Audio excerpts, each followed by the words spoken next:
दिन तुम्हें यह समझ में आ जाएगा कि ये दुख भी मैं ही बना रहा हूं, उस दिन तुम मालिक हुए। उस दिन तुम्हारे जीवन का वास्तविक प्रारंभ हुआ। अब तुम्हारा चुनाव है। अगर दुखी होना चाहो तो तुम चुनो। फिर मैं तुमसे कहता हूं ठीक से ही चुनो। क्या थोड़ा थोड़ा दुख, क्या बूंद बूंद दुख। फिर सागर चुनो दुख के, फिर हिमालय रखो छाती पर दुख के, फिर डूबो नर्क में। लेकिन एक बार ये बात तय हो जाए कि तुम ही, तो फिर तुम दुख की ही फसल काटो। अगर वही तुमने निर्णय किया, अगर उसमें ही तुमने सुख पाया है तो सही। लेकिन एक बात समझ लेना, भूल के भी ये मत कहना कि किसी और ने नियति तय की है। लेकिन जान के तो कोई भी दुख चुनेगा नहीं। यही तो मजा है। जब तक तुम दूसरे पे टालते हो तभी तक दुख को चुनोगे। जिस दिन तुम सोचोगे मेरा ही चुनाव है, कौन दुख को चुनता है? दुख को जानकर कब किसने चुना है? अनजाने भला चुन लो। हीरे जवाहरात समझ के भला तुम सांप बिच्छू तिजोरी में इकट्ठा कर लो। लेकिन सांप बिच्छू समझ के कौन इकट्ठा करता है? एक बार तुम्हें समझ में आ गया कि मैं ही निर्णायक हूं, मैं ही हूं मेरा भाग्य, मेरी नियति, मेरा चुनाव है, उसी क्षण से दुख विदा होने लगेगा। उसी क्षण तो तुम्हारे जीवन में सुख का प्रभात होगा, सुख का सूरज निकलेगा। और जब अपने ही हाथ में है तो फिर थोड़ा थोड़ा सुख क्या चुनना। फिर बरसाओ सुख के मेघ। और मैं तुमसे कहता हूं, ये तुम्हारे निर्णय पर निर्भर है, और ये बहुत बुनियादी निर्णय है। पूछा है, क्या मेरी नियति में सिर्फ विषाद की एक लंबी श्रृंखला लिखी है? कौन लिखेगा विषाद की लंबी श्रृंखला तुम्हारे जीवन में? किसको पड़ी है? कौन तुम्हें दुख देने को उत्सुक है? अगर परमात्मा कहीं है तो एक बात निश्चित है कि तुम्हें दुख देने को उत्सुक नहीं है। परमात्मा और दुख देने को उत्सुक हो तो फिर शैतान और परमात्मा का भेद क्या करोगे? और ध्यान रखना, परमात्मा अगर तुम्हें दुख देने में उत्सुक हो तो खुद भी दुखवादी होगा और दुख ही पाएगा। जो दुख लिखेगा दूसरों के जीवन में, वो अपने जीवन में भी दुख लिख लेगा। जो चारों तरफ दुख बरसाएगा, उस पर भी दुख के छींटे पड़े बिना न रहेंगे। और जो सबके जीवन में अंधेरा कर देगा, दिए फूंक देगा, उसे खुद भी अमावस में रहना पड़ेगा। ये भूल अगर परमात्मा कहीं है तो न करेगा। यदि परमात्मा है तो वो तुम्हारे जीवन में सुख चाहेगा, दुख नहीं चाह सकता, क्योंकि तो ही उसके जीवन में भी सुख की संभावना है। परमात्मा शब्द को हटा लो, पूरा अस्तित्व कहो। अस्तित्व भी तुम्हारे जीवन में सुख चाहेगा, क्योंकि तुम अस्तित्व के हिस्से हो। तुम्हारा दुख अंततः अस्तित्व के कंधों पर ही पड़ेगा। अगर व्यक्ति दुखी है, अगर अंश दुखी है, खंड दुखी है, तो पूर्ण भी दुखी हो जाएगा। तुम्हारे पैर में दर्द है तो पैर में ही थोड़ी दर्द होता है, तुम में दर्द हो जाता है। तुम्हारे सिर में दर्द है तो सिर में ही थोड़ी सीमित रहता है, तुम्हारे पूरे तन प्राण पर फैल जाता है। तुम पूरे के पूरे ही उसके दुख को अनुभव करते हो। हम जुड़े हैं। यहां कोई भी दुखी होगा तो सारा अस्तित्व दुख से भरता है, कपता है। अस्तित्व की कोई आकांक्षा तुम्हें दुखी करने की नहीं। अगर अस्तित्व की कोई आकांक्षा हो तो तुम्हें महासुखी करने की होगी। फिर भी तुम दुखी हो, इसका एक ही अर्थ हो सकता है, तुम अस्तित्व से लड़ रहे हो, तुम अस्तित्व के विपरीत जा रहे हो, तुम नदी की धार से संघर्ष कर रहे हो। दुख का मेरे लिए एक ही अर्थ है कि तुम समझ नहीं पाए, तुम जीवन के विपरीत चल रहे हो, तुम दीवार से सिर मार रहे हो, तुम्हें दरवाजा अभी भी सूझा नहीं, तुमने दीवार को दरवाजा समझा है, तुम कंकड़ पत्थरों को रोटी समझ रहे हो। नदी में या तो तुम तैर सकते हो नदी के विपरीत, तब तुम्हें नदी लड़ती हुई मालूम पड़ेगी कि तुमसे संघर्ष कर रही है। तब तुम्हें लगेगा कि नदी तुम्हारे विपरीत है, तुम्हारी शत्रु है। तुम नदी के साथ बह सकते हो। रामकृष्ण कहते थे, भक्त नदी में नाव छोड़ता है तो पतवार नहीं रखता अपने पास, पाल खोल देता है। हवाएं जहां ले जाती उन्हीं के साथ चल पड़ता है। भक्त पाल खोलता है, पतवार नहीं। तुमने पतवारें उठा रखी और तुम कुछ नदी से जद्दोजहद कर रहे हो। हारोगे, क्योंकि पूर्ण से कौन कब जीता है। हारोगे तो विषाद आएगा, फिर विषाद आएगा तो और भी जोर से लड़ोगे। जितने हारोगे उतने जीत की पागल आकांक्षा पैदा होगी। जितनी पागल आकांक्षा होगी उतने ज्यादा हारोगे। तुम एक दुष्ट चक्र में पड़ गए। फिर तुम्हें लगेगा कि विषाद ही विषाद मिल रहा है।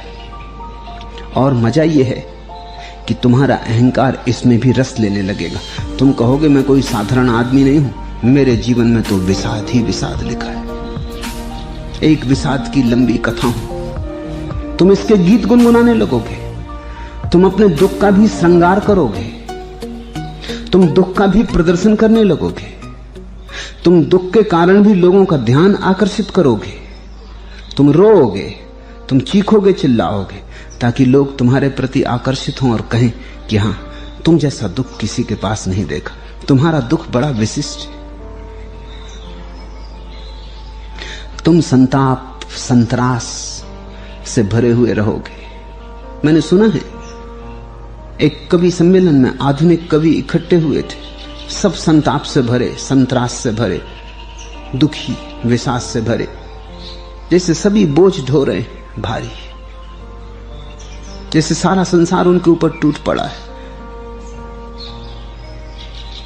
रिरियाते, रोते। कवि सम्मेलन के संयोजकों ने उनके चित्र उतारने की व्यवस्था की थी। फोटोग्राफर आया, उसने सबको बिठाया और उसने कहा कि सुनिए, एक क्षण के लिए कृपा करके ये दुख, संताप, संतरास चेहरे से जरा हटा लीजिए। फिर एक क्षण के बाद आप अपनी स्वाभाविक स्थिति में पुनः आ सकते। कुछ लोगों ने इसको स्वाभाविक स्थिति बना रखी। दुख लिखे फिरते, चेहरे पर दुख के साइन बोर्ड लगा रखे। इसमें जरूर उन्हें कुछ लाभ होता है, सहानुभूति मिलती है, लेकिन ये बड़ी सस्ती सहानुभूति हुई। कुछ और तरह से ध्यान आकर्षित करो, मुस्कुरा के आकर्षित करो, रो के क्या आकर्षित किया।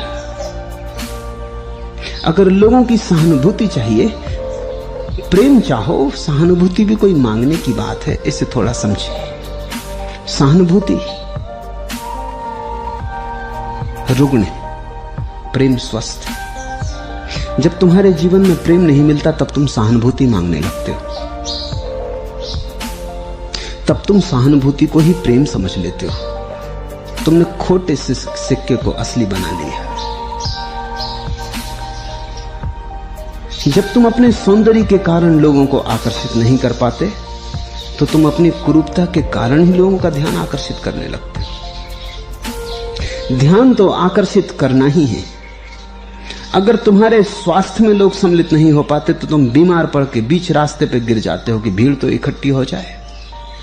भीड़ इकट्ठे करने का मजा ऐसा है, किसी कारण से हो जाए, लेकिन तुम चाहते हो लोगों की आंखें तुम्हें देखें, तुम्हें विशिष्ट माने।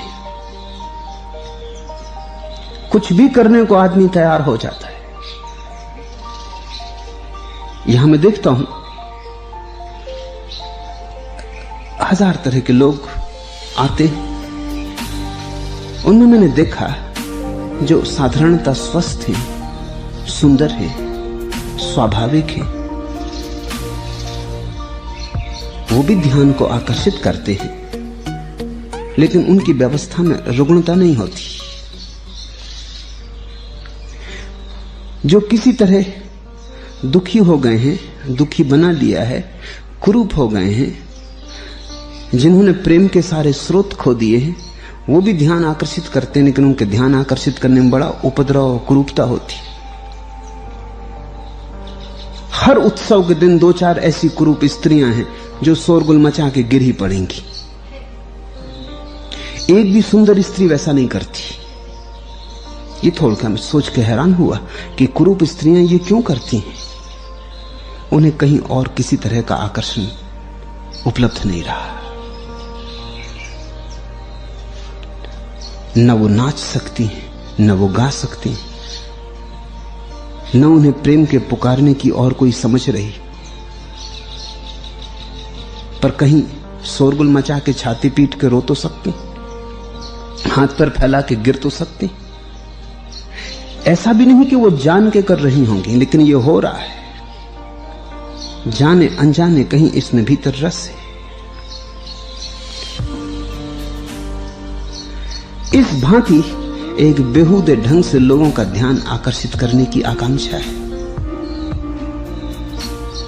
जिनके जीवन में कुछ कला होगी वो कला से लोगों का ध्यान आकर्षित कर लेंगे। जिनके जीवन में कुछ भी ना होगा वो अपराध करके ध्यान आकर्षित करेंगे।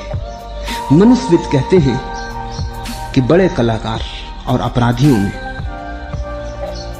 सृजनात्मक पुरुषों में, राजनीतिज्ञों में बहुत फर्क नहीं होता है। फर्क यही होता है कि कोई बड़ा गीत लिखता है, उससे लोग आकर्षित हो जाते। जो गीत नहीं लिख पाता वो किसी की हत्या कर देता है, उससे भी अखबारों में नाम आता है, उससे भी प्रथम पृष्ठ पर नाम छपते। अमेरिका के एक हत्यारे ने 7 लोगों की हत्याएं की एक दिन में, अकारण। ऐसे लोगों को मारा जिनसे कोई परिचय भी न था। ऐसे भी लोगों को मारा जिनको उसने देखा भी नहीं था। मारने के पहले न मारने के बाद पीठ के पीछे से आके गोली मार दी।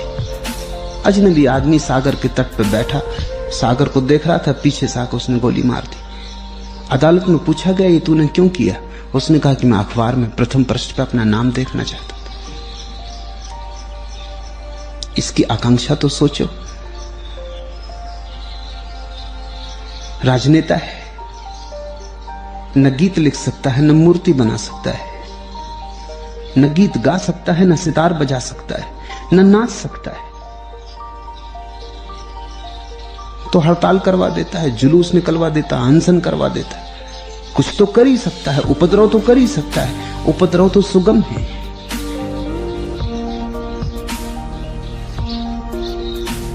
उपद्रव की लहर पर चढ़ के प्रमुख हो जाता है, महत्वपूर्ण हो जाता है। ध्यान रखना, सृजनात्मक ढंग से अगर तुम प्रेम को आकर्षित कर पाओ तो पुण्य है। अगर विध्वंसात्मक ढंग से तुमने लोगों का ध्यान आकर्षित किया तो पाप है। किसी को नुकसान पहुंचा के, किसी कुरूप और भोंडे ढंग से अगर तुमने लोगों की नजरें अपनी तरफ फेर ली तो तुमने कुछ अपना हित नहीं किया। तुम इससे और भी दुखी हो जाओगे और रोज रोज तुम्हें अपने चेहरे पर और भी दुख की कालीमा पोत लेनी पड़ेगी।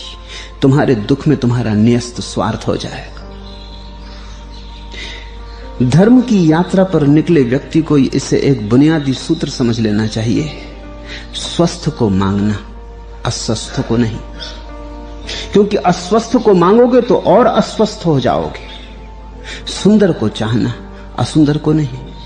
असुंदर को एक बार मांगा तो लिप्त होने लगोगे, उसी में तुम्हारा धंधा जुड़ जाएगा। प्रेम को मांगना, सहानुभूति को नहीं। प्रेम को मांगना हो तो तुम्हें प्रेम के योग्य बनना पड़ता है। इस फर्क को समझ लो। प्रेम मुफ्त नहीं मिलता, प्रेम की योग्यता चाहिए। लेकिन सहानुभूति मुफ्त मिलती, योग्यता की कोई जरूरत नहीं। तुम्हें अगर एक सुंदर पति चाहिए तो योग्य होना पड़ेगा। लेकिन विधवा हो जाने के लिए कोई योग्यता की जरूरत है। तलाक पाने के लिए कोई योग्यता की जरूरत है। लेकिन अगर पति तुम्हें तलाक दे दे तो सभी सहानुभूति देने आ जाएंगे। उनमें से कोई भी ये ना पूछेगा कि सहानुभूति देने की जरूरत है। तलाक की गई पत्नी को तो कोई भी सहानुभूति देता है। अगर तुम बीमार हो तो कोई भी सहानुभूति दिखा देगा। बीमारी को कोई थोड़ी पूछता है कि सहानुभूति दें या ना दें, लेकिन अगर तुम स्वस्थ हो तो ही कोई तुम्हारे स्वास्थ्य की प्रशंसा में दो शब्द कहेगा, कोई गीत गाएगा, तुम्हें देख के कोई गुनगुनाएगा। परम स्वास्थ्य होगा तुम्हारे भीतर तो ही किसी के भीतर धुन पैदा होगी। प्रेम को पाना हो तो योग्यता चाहिए, सृजन चाहिए। सहानुभूति मुफ्त मिल जाती है, सहानुभूति के लिए कुछ भी नहीं करना होता। तुमने कहानी सुनी होगी, बड़ी पुरानी कहानी है कि एक स्त्री ने कंगन बनवाए सोने के। वो हर एक से बात करती, जोर जोर से हाथ भी हिलाती, कंगन भी बजाती, लेकिन किसी ने पूछा नहीं कि कहां बनवाए, कितने में खरीदे। आखिर उसने अपने झोपड़े में आग लगा ली।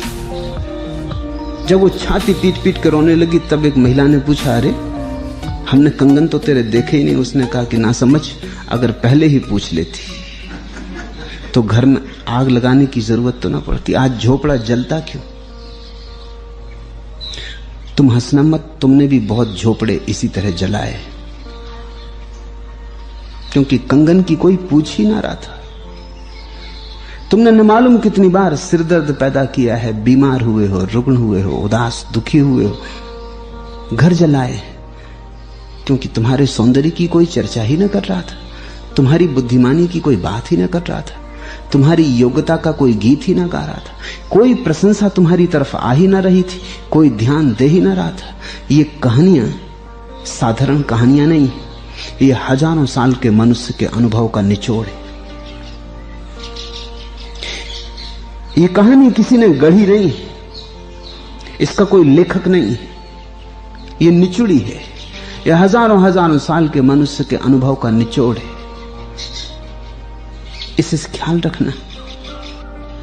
तुम पूछते हो क्या विषाद की लंबी श्रृंखला ही मेरे भाग्य में लिखी? ऐसा लगता है विषाद में भी थोड़ा मजा ले रहे हो। लंबी श्रृंखला, विषाद बड़े बहुमूल्य शब्द मालूम होते हैं, जैसे तुम कोई विशेष काम कर रहे हो। इस गंदगी में रस मत लो, अन्यथा ये गंदगी तुमसे चिपट जाएगी। रस से चीजें जुड़ जाती, फिर तोड़ना मुश्किल हो जाता। फिर अगर तुमने विषाद को ही अपना चेहरा बना लिया और इसी के आधार पर लोगों से सहानुभूति मांगी, लोगों का हृदय मांगा, प्रेम मांगा, तो फिर तुम इसे छोड़ कैसे पाओगे? क्योंकि तब डर लगेगा कि अगर विषाद छूटा तो ये सब प्रेम भी चला जाएगा, ये सब सहानुभूति, ये लोगों का ध्यान, ये सब खो जाएगा। फिर तो तुम इसे पकड़ोगे, फिर तो तुम इसकी अतिशयोक्ति करोगे, फिर तो तुम इसे बढ़ाओगे, फिर तो तुम इसे बढ़ा चढ़ा के दिखाओगे, फिर तो तुम इसे गुब्बारे की तरह फैलाओगे और तुम शोरगुल भी खूब मचाओगे कि मैं बड़ा दुखी हूं, मैं बड़ा दुखी हूं। लेकिन तुम कभी ख्याल करो, जब लोग दुख की चर्चा करते हैं तुम जरा उनका ख्याल करना, वो क्या कहते हैं उस पर उतना ध्यान मत देना, कैसे कहते हैं उस पर ध्यान देना। तुम पाओगे वो रस ले रहे हैं, उनकी आंखों में तुम चमक पाओगे, तुम पाओगे उन्हें भीतर एक गर्हित सुख मिल रहा है। जब लोग अपने दुखों का लोगों से वर्णन करने लगते हैं तब तुम देखो उनके जीवन में कैसी चमक आ जाती।